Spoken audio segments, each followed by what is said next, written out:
Welcome to 𝐎_FLO_cast. I'm Sister Beth Murphy. The average worker changes careers 7 to 12 times in a lifetime. It actually may change jobs every 12 months. If you sense an imminent career change or a job change, you're going to want to hear this episode of 𝐎_FLO_cast. Our guest, Deanna Blackwell, is a training specialist in intercultural engagement and diversity for the Peace Corps. She has some thoughts on how to make that next best move to a new career. She's here with me today to share the insights that she has gleaned from her own experience as a Peace Corps volunteer, educator, and trainer, as both a mentor and a mentee. So welcome, Diana. It's good to have you with me. Thanks, Sister Beth. Thanks for inviting me into this conversation. I'm looking forward to it. Me too. Okay, so any of our listeners who know you will not be surprised about the topic of our conversation today, but I would still like to ask you if you would tell me and tell us the origins of your interest in teaching and mentoring. I had a desire, an urge to teach when I was really young. I suspect that part of it might be nature, and another part of it was nurture. And the nurture part was, I think, two profound experiences. One is my mother is a teacher, was a teacher, and so she just early on imparted to me this deep respect and value for reading, for learning, for expanding the mind, to knowing my history as an African American woman. So, as you know, for my whole life, learning was really a central activity and value within my family. And the second profound experience was in my schooling years, and I remember one particular year I was in high school and I got mistakenly tracked incorrectly. So they put me in lower track classes. I was there for a couple of weeks. And what I noticed when I got there is that who were in those classes were different than the students who were in the college level courses that I had been tracked in and accurately tracked in. So I noticed that there are a lot of kids of color and a lot of kids from working class families, a lot of white kids from lower class families. And just the way the learning experience, the educational experience was approached for them was completely different. In the college level courses, it was a lot of critical thinking. And these classes, it was a lot of multiple choice, true or false. And that was a moment when I told myself, when I understood how people get tracked differently and the role that social identity plays in that. And I wanted to be a disruptor of that. And I vowed to be a teacher. I actually started journaling things like, when I'm a teacher, I will blah, blah, blah, or I will not blah, blah, blah. And that, I would say, is the origins of my desire to be an educator. It sounds like you had a mission from very early on. I did. I wanted to improve the educational experience for others and for myself. And that has followed me through now. I suspected it's a lifelong mission. I know you were a Peace Corps volunteer. Was that right after college, or did you have some other experience before that? I did my Peace Corps experience after my doctoral work. And so did you have any, forgive me for not being better at looking at your vitae, but did you have any teaching experience between your bachelor's degree and your doctoral degree of any kind? Oh, yes. Yes, I did. So for my bachelor's, I did English, literature, and composition. And then I minored in world literature. And then in my Master of Arts degree, I did African studies. And that's where I really got connected to international relations. And then I did my PhD in education, culture, and society. Through my master's up into my PhD, I was an instructor first at a community college. And then during my PhD, I taught at the university.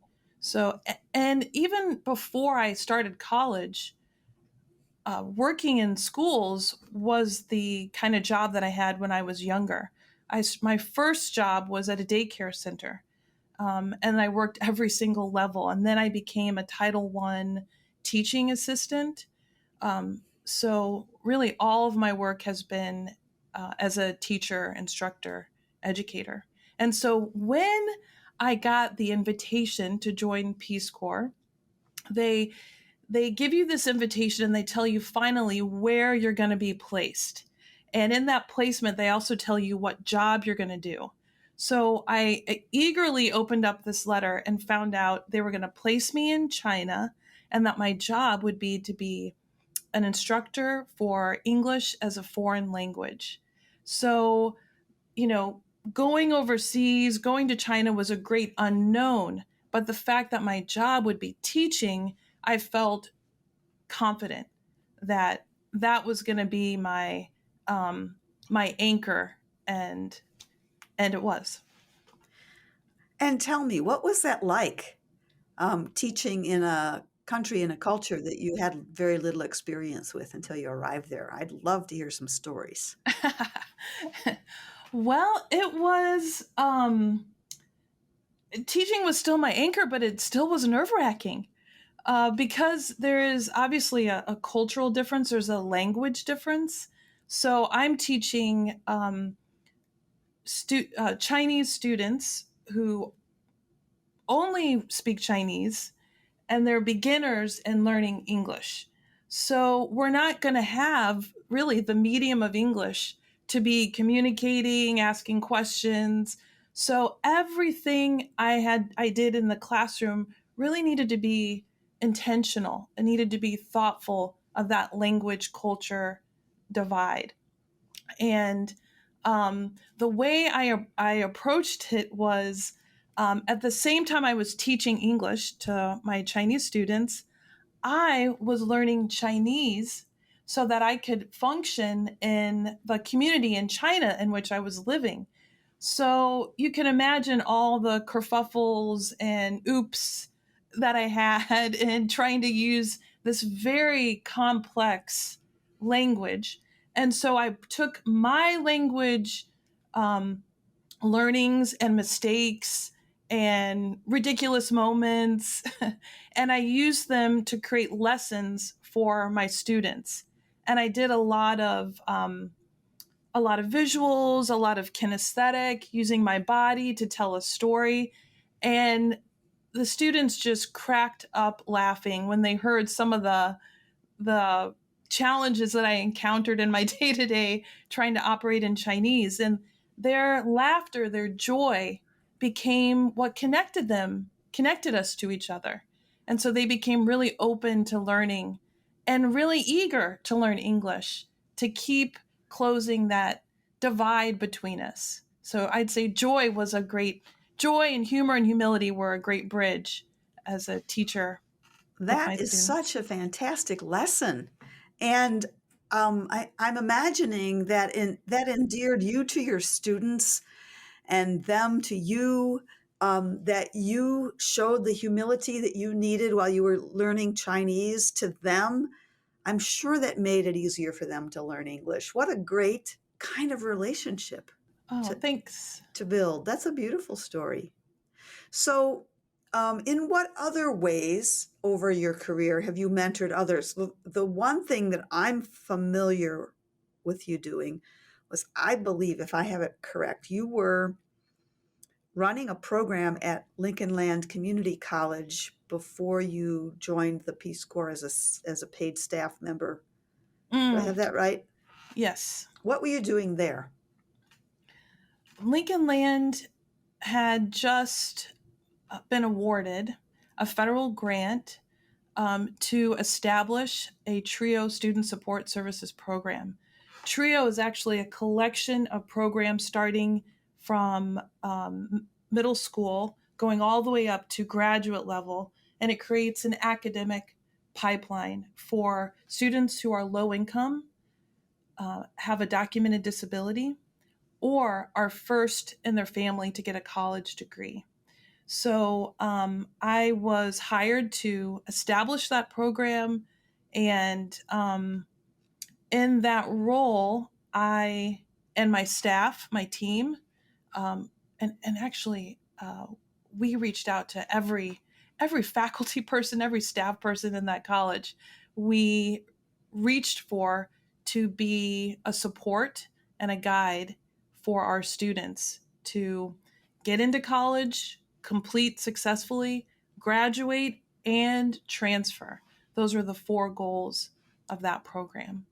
So another way of having a really impactful relationship with other people within your own hometown.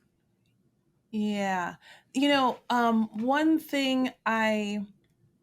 One of my biggest takeaways from that role was um, it wasn't just Peace Corps that was all about relationships. And in Peace Corps, it was so clear, like having those relationships is what makes that experience successful.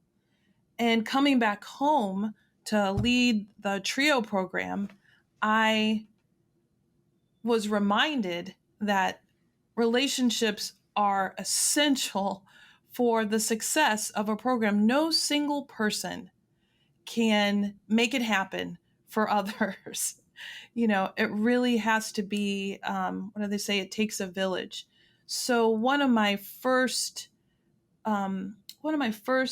action steps in establishing that program was to build relationships with staff and faculty, because I knew, my team knew, we needed every office in that college to provide some support for our students. College is a very complicated landscape, financial aid, and how do you register, and how do you get academic advising. So building relationships with staff and faculty was key. And then, of course, building relationships with students. And that largely meant being available to them. It meant being non-judgmental. It meant being empathetic and being a very good listener. Mm. You have mentored others for most of your life, but at some point, most recently, you came to the decision that you needed a mentor for yourself. Could we talk about that a little bit? Yes, we can. Should I just dive in? Yeah, tell me what you need to say about that. Where to begin with that? I spent most of my career in higher education, working at a college, and now work for the Peace Corps. And that is considered a profession in international relations. I really love this work, and I want to continue.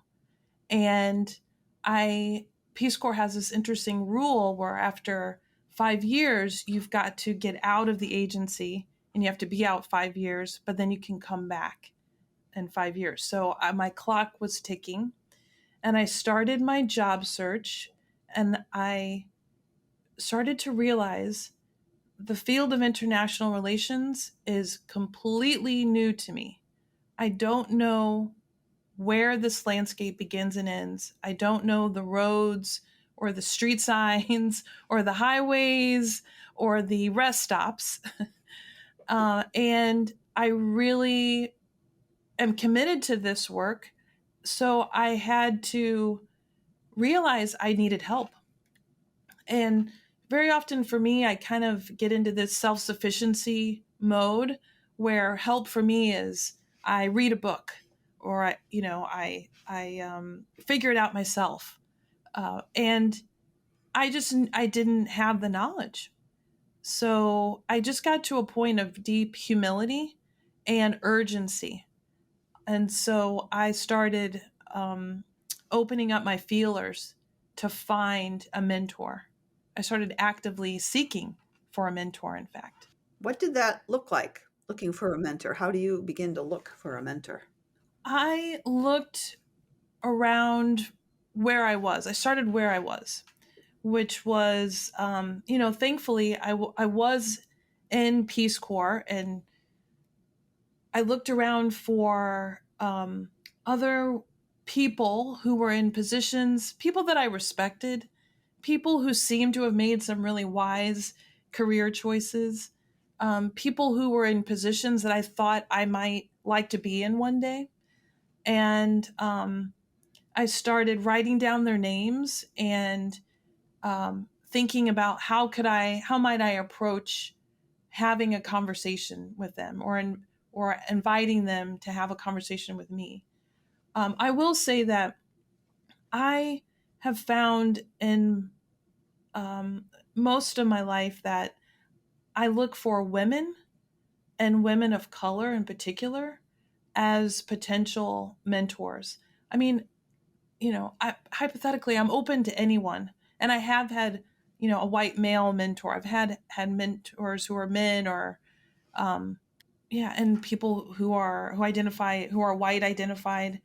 But there is something important for me about speaking with someone who shares a similar identity, and understanding from their perspective how they've navigated some of those challenges that are really um, specific to race, gender, sometimes color, for example, being a light skinned African American woman that has its own unique experience.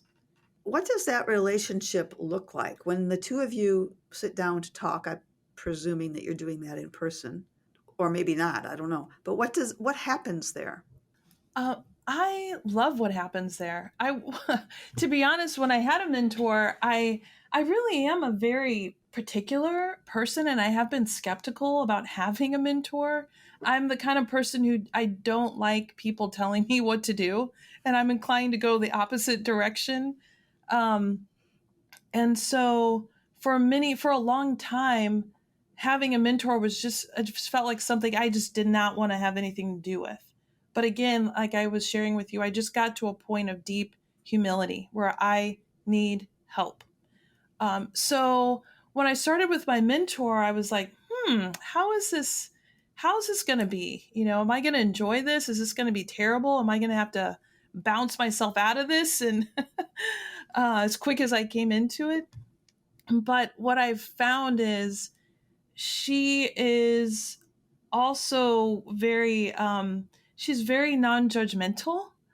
Um, it never feels like she's weighing my experience against hers. She always is curious and interested in what I'm doing and what I'm thinking about and how I'm thinking about it. And like I was saying earlier, when I talk about things, she'll name it, like, oh, that's a really important training skill. Um, she also shares some of her experiences, which makes me feel like, oh gosh, this doesn't have to be a straight and narrow road to get to where I want to be. And there's a lot of humor. We're always laughing, which is, again, that element of joy, which I've heard before someone say laughter is the shortest distance between two people. And when we laugh, it really feels that way. So, yeah, it's just a very joyous thing. One thing I would like to add is, to my surprise, as if the conversation wasn't enough with my mentor, each time I got off the phone with her, or we would actually Zoom, have our meetings by Zoom, I felt this burst of energy, of positivity, and of confidence. And I kept having that experience after every conversation. And it occurred to me that her naming things that I do or the way I think as having value was helping me value my own strengths in a way that I hadn't before. It just was like, oh, it's what I do. Oh, it's just who I am. I was taking for granted my own qualities, and she was encouraging me not to, showing me how not to do that. That is really powerful. And I think for our listeners, I need to say, um, I don't know how old people think that you are, but you're not exactly, a young woman anymore, and nor am I. So we have to own that. And the reason I bring that up is I don't want our listeners to think that this is something that you do when you're 20 and then you don't do it anymore. I love that. Because I think that all of us, like, you don't strike me as the kind of person whose goal is the gold watch at the end of a 30-year career. Like, I think that you're going to be doing meaningful, purposeful work until the day you die, and that's what you would like. Am I wrong about that, or am I? You're right about that. Okay, so you're not seeking the gold watch or a 30-year career and then a blissful retirement.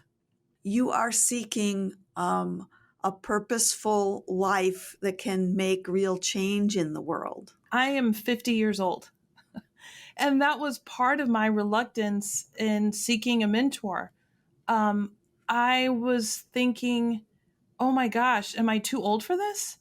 Are they going to say, you should know this already? Shouldn't I have it all figured out? And the fact of the matter is I did not have it all figured out. And will I ever? I don't know. I'm sure there's going to be many more points that I don't have figured out. But what was important for me to figure out in this particular moment was I have an idea of the kind of work I want to do. I know enough about myself to know I want to contribute to people understanding, communicating, building relationships with each other across their differences of culture and differences around their social identities. And I want to be a part of their learning and development. I knew that much. I also knew I want to be in a healthy workplace. I want to be in a workplace culture where I feel like I belong, where I feel included and valued. And so it was that question that I brought to my mentor in our first encounter was, can you help me find this? So I was paired with her because in my job, they have a program for women, and they get together every month and they just talk about different topics, often related to career. And I noticed that they had a mentorship program they were promoting. And so I looked at the application and I emailed the coordinator and I said, is there an age limit on this? Because I'm 50 years old. Is this for the 20 somethings or the 30 somethings? Can a 50-year-old participate in this? And thank goodness there's no age limit. And then I got a list of people who wanted to be mentors, and they asked us to pick our top 3 people, which I did. I got someone who wasn't even on that list. And as she tells the story, what happened is she wasn't going to be a mentor, but she saw my resume materials, and we have an affinity because we both attended University of Utah, and we have a Peace Corps connection. And she said, I want to mentor her. So I do think that is an important ingredient in the mentorship experience, is as a mentee, being with someone who wants to be a mentor, with someone who does want to work with you and help guide you and support you, someone who has time for that and energy for that and capacity for that. And I'm grateful that my mentor does have all those things and can be present as a really good mentor. What advice would you give to the 20 somethings about their own journey? Um, would you recommend that they just go ahead and find a life coach or a mentor, or are there some other ways that they could get that same kind of support? That's a very important question, Sister Beth. I would say that I think it's important for 20 somethings to find at least one person who's in a different generation than they are, who's willing and able to spend some regular time with them, maybe once a month, once a week, once every 2 weeks, for at least an hour, to just have an open, non-judgmental conversation where the young person can just show up as they are with all that they are and bring any questions, concerns to the table and be assured that the person on the other side is not going to scold them, is not going to try to teach them a lesson per se, but to be more affirming, more empathetic, and be a good listener, and believe that that young person has full potential, even if they also may need some guidance. And Because who doesn't? who doesn't? Would you say something about the role that your own faith is playing in this journey? Yeah, I'm glad you brought that up. It's actually a new topic for me to be thinking about lately. I'd say it's really been activated over the past 6 months, or I'll say I've always been a faithful and spiritual person.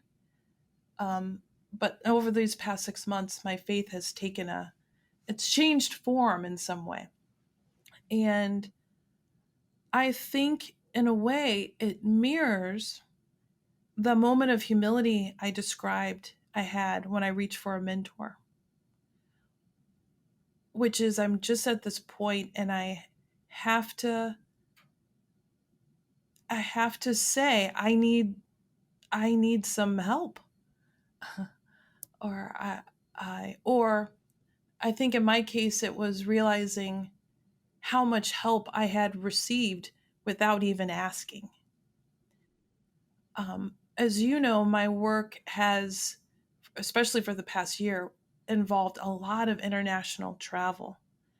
And when I came back from my last trip, I had this sense of, oh my gosh, I made it safely through all those trips, all those airports, all those countries in conflict, airport strikes, delays where I got bumped off a plane but had to wait overnight to get something else. I mean, and then moving and maneuvering in countries that are not my own, with various levels of safety and security issues.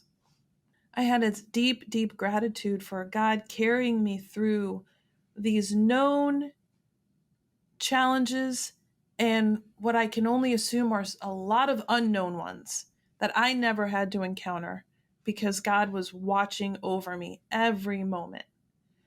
And that propelled me to start going to church, Sister Beth. I went to go to our local church, and the aspect of service that I am most drawn to, that really speaks to me right now, is the praise and worship, the singing, the music, and that those first moments when we're all allowed to just express our gratitude for God. And I often find myself in tears, just ever so thankful.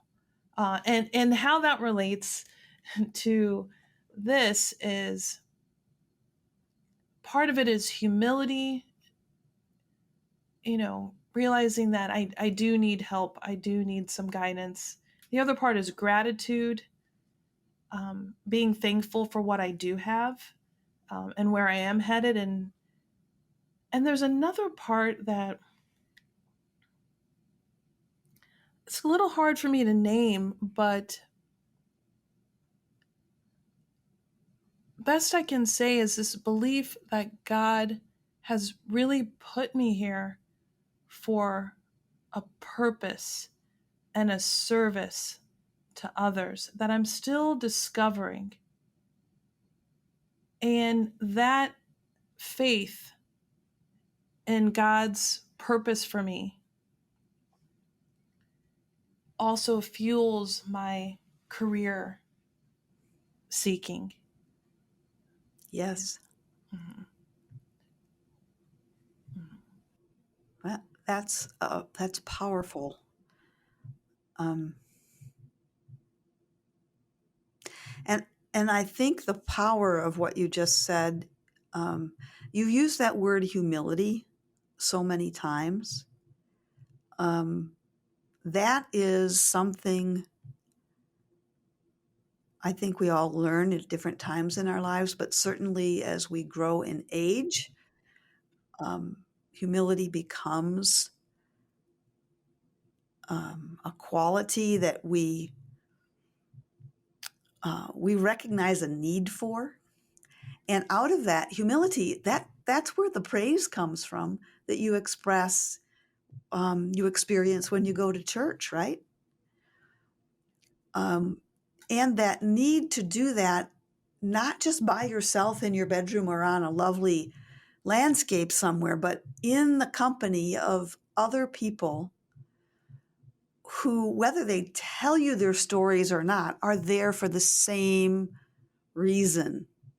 It's the unspoken communal sense that God cares and loves and has a purpose for each one of us. That is just, I think, so powerful for the people who are going to hear you, and to hear the story of your journey. So I can't thank you enough for what you've shared with me, and what you share with our listeners. You know, we are living in wild times, and I think we're lying if we pretend that we have it all together and we know exactly what we should be doing. So to seek out others, whether it's a life coach or a mentor or a spiritual director or a friend who, as you say, is maybe a generation ahead of you or who has deeper life experiences, someone with whom we can unpack. At least that's what I'm taking from our conversation today, that we want to unpack with someone else the experience of our lives in order to be the best person that we can. And to be an agent for change, even if it's just in the smallest way, in the universal scheme of things, no single one of us can change the trajectory of the world. But our single acts of kindness can move us along. And so I could keep going, but I think I need to just say thank you for this lovely conversation. I want to add one thing is I what's even motivating me here tonight is that people, you'll have listeners, and I'm hoping that there's something that resonates with them and can be of service to them in their journey. And I would offer a challenge to anyone listening. Um, And anyone in that point of that place of feeling like I need some help here. I need a little support. I need a little nudge. I would challenge you to be brave enough to believe that you are worth someone spending time, taking time to hold space for you, for your growth, for your thinking, for your hopes, for your fears. And that there's someone out there who you can trust with that, who's going to be your champion. And that would be my challenge and my hope for any listener of any age, of any identity, any background. There's a person out there for you. Find your person. Find your person, find yourself. That's beautiful. Find your person and find yourself. So that's the challenge for our F.L.O.W.cast listeners. This is just a quick reminder that the FLOW in F.L.O.W.cast is an acronym for the life of the world. So just as Jesus gave himself for the life of the world, each of us is called to do the same, which is what I think Deanna is doing. So if you'd like to give F.L.O.W.cast some love, please share this episode with your family and friends and encourage them to listen too. On behalf of the F.L.O.W.cast team, which is Jean Ann Miller, Brandon Durham, and myself, thank you for listening.